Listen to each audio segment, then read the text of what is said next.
ಎಲ್ಲ ಇದ್ದು ಏನು ಇಲ್ಲದ ಹಾಗೆ ಬದುಕಿರುವ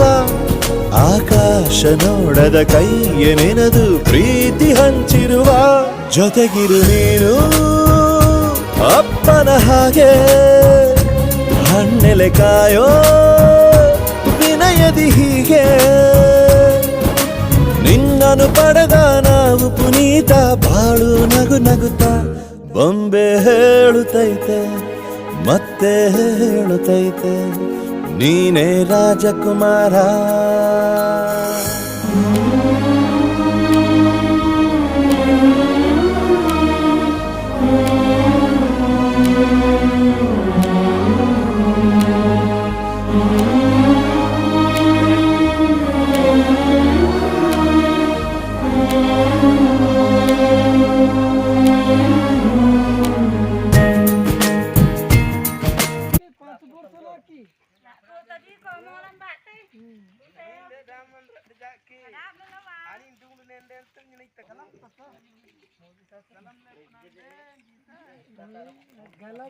गलम